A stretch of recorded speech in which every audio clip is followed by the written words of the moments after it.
महाभारत के सबसे प्रमुख किरदारों में से एक द्रौपदी हैं, जो कि कुंती द्वारा दिए सिर्फ एक आदेश के कारण पांचों पांडवों की पत्नी बनती हैं। उसके द्वारा 5 पतियों को स्वीकार करने के पीछे भी एक कहानी है। द्वापर युग में राजा द्रुपद की एक बेटी हुई, जिसका नाम उन्होंने द्रौपदी रखा। वो अत्यंत बेहद सुंदर और सुशील थी। जैसे ही द्रौपदी विवाह योग्य हुई, द्रुपद ने उनका विवाह करने के लिए निर्णय कर लिया। उन्होंने अपने मंत्री को बुलाकर कहा, द्रौपदी अब विवाह योग्य हो गई है, समय आ गया है कि उसका विवाह किया जाए। कोई सर्वगुण संपन्न व्यक्ति को द्रौपदी अपना वर चुनेगी, अतः उसका स्वयंवर की घोषणा कर देनी चाहिए। दूर दूर के सभी राज्यों में द्रौपदी के स्वयंवर की घोषणा करवा दो। इस प्रकार द्रौपदी के स्वयंवर की खबर दूर दूर तक फैल जाती है। उन दिनों में पांडव गुप्त रूप से वनवास के काल को व्यतीत कर रहे होते हैं। वो पांचाल से कुछ कोस दूर ही पांडव मुनि का भेष धारण कर रहे थे। उनको भी पता चल जाता है कि द्रौपदी का स्वयंवर निर्धारित हुआ है।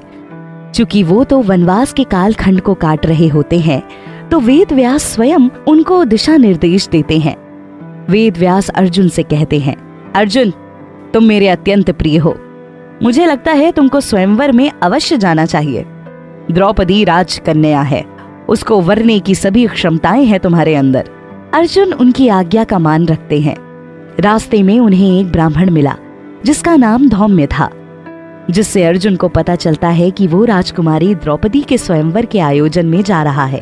अर्जुन कुछ सोच में डूब जाता है। उसको लगता है कि उसको भी ब्राह्मण के भेष में पांचाल जाना चाहिए। वहां जब सभी पहुंचे तो चहल पहल देखकर दंग रह गए। नकुल अर्जुन से कहते हैं, भ्राता, लगता है इस स्वयंवर के लिए दूर दूर से राजा महाराजा और राजकुमार आए हैं। कितना भव्य आयोजन है। धीरे धीरे सभी लोग अपना स्थान ग्रहण कर लेते हैं।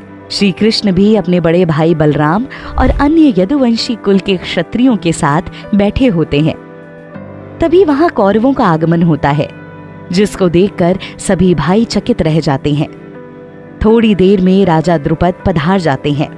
द्रुपद कहते हैं, प्रत्येक राज्य से आए राजाओं और राजकुमारों का मैं स्वागत और अभिनंदन करता हूँ। मेरी पुत्री द्रौपदी के स्वयंवर हेतु आप सभी इतनी अधिक संख्या में पधारे, ये देखकर ही मन प्रफुल्लित हो गया। कृपया करके आप सभी अपना स्थान ग्रहण करें। थोड़ी ही देर में राजकुमारी द्रौपदी आ जाएंगी। उनके आने के बाद मैं स्वयंवर के नियम आप सभी को बताऊंगा। सभी के मन में यही प्रश्न चल रहा होता है कि राजकुमारी द्रौपदी किसको अपना वर चुनेंगी, और वो बेचैन नेत्रों से उसकी राह तकते हैं। थोड़ी ही देर में राजकुमारी द्रौपदी अपनी सखियों के साथ वहां पधार जाती हैं। वो इतनी अधिक सुंदर लगती हैं कि सभी लोग उनको देखकर मंत्रमुग्ध हो जाते हैं। राजकुमार अर्जुन मन ही मन सोचते हैं, कितनी सुंदर है ये, जैसे स्वर्ग से अप्सरा ही उतर आई हो। इनके रूप और यौवन का आज तक बस गुणगान ही सुना था, आज अपने नेत्रों से देख भी लिया। द्रौपदी सबकी तरफ देखते हुए आगे बढ़ती हैं और अपने पिता के पास पहुंच जाती हैं। अपने पिता के पास रखे हुए सिंहासन पर द्रौपदी स्थान ग्रहण कर लेती हैं। राजा सबसे निवेदन करते हैं, मैं एक बार पुनः यहाँ आए सभी सम्मानित अतिथियों से निवेदन करता हूँ कि वो अपना स्थान ग्रहण कर लें।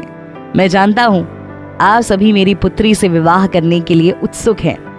जैसा कि आप सभी को विदित है, द्रौपदी इस स्वयंवर में विजेता बनने वाले को ही वरमाला पहनाएगी। इसके लिए सभी को एक चक्र भेदना होगा। आप गौर से देखें, इस सभा के बीच में एक नकली मछली लटकी हुई है। वो गोल घूम रही है। उसके नीचे एक जल से भरा पात्र रखा हुआ है, जिसमें घूमती हुई मछली की प्रतिबिंब निरंतर दिख रही है। जो भी प्रतिबिंब में देखकर मछली की आंख पर निशाना लगा देगा, वो विजेता बनेगा, और द्रौपदी का वर भी। अब प्रतियोगिता शुरू करते हैं। ये देखते ही अर्जुन के नेत्रों में एक चमक आ जाती है। वो चुपचाप खड़ा बाकी राजकुमारों को सभा के बीच में जाते हुए देखता रहता है। सभी ने अपना अपना प्रयास किया, लेकिन कोई भी मछली की आंख पर निशाना नहीं लगा पाया। दुर्योधन कहता है, इस शर्त को तो मैं सरलता से जीत लूंगा।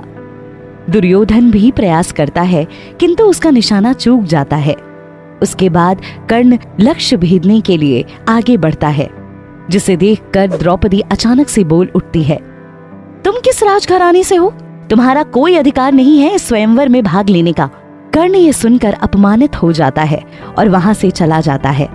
अब पांडवों की बारी आती है। युधिष्ठिर अर्जुन को कहते हैं, अर्जुन, हमारी ओर से तुम जाओ और इस लक्ष्य को भेद कर विजयी बनो। अर्जुन ने धनुष को उठाया और एकाग्रचित होकर मछली की आंख को प्रतिबिंब में देखा। उसने एक ही बार में तीर को मछली की आंख में मार दिया। ये देख सभी चकित रह गए। द्रौपदी के चेहरे पर भी मुस्कान आ गई। द्रुपद प्रसन्न होकर द्रौपदी से कहता है, पुत्री, देख क्या रही हो, इनको वरमाला पहनाओ। और इस प्रकार से द्रौपदी अर्जुन की पत्नी बन गई। अर्जुन द्रौपदी को लेकर घर पहुंचता है। चूंकि उस समय पांडव भिक्षुक के भेष में रहा करते थे और दिन भर भिक्षा करके जो मिलता था उसको वे अपनी माँ कुंती के सामने लाकर रख देते थे, जिसे कुंती सभी में बराबर बांट देती थी। और हमेशा की तरह इस बार भी अर्जुन ने घर पहुंचते ही कहा, माँ, हम घर लौट आए हैं अपनी भिक्षा लेकर। जिसको सुनते ही कुंती बोली, अच्युतम पुत्र, जो भी लाए हो उसे तुम पांचों भाई आपस में बांट लेना। ये सुनते ही सभी क्षोभ से भर जाते हैं। द्रुपद और वेदव्यास भी इसे सुनकर चुप हो जाते हैं। अंत में सभी ये तय करते हैं कि द्रौपदी का विवाह बाकी भाइयों के साथ भी कर दिया जाएगा और एक एक करके उसका विवाह युधिष्ठिर, भीम, नकुल और सहदेव के साथ भी कर दिया जाता है। इस प्रकार द्रौपदी 5 पतियों की पत्नी बन जाती हैं। पुराणों में इस कथा का वर्णन है कि पूर्व जन्म में द्रौपदी ने भगवान शिव की तपस्या की और ऐसा वर मांगा जो किसी एक पुरुष में संभव नहीं था, जिससे उसके 5 पति बने।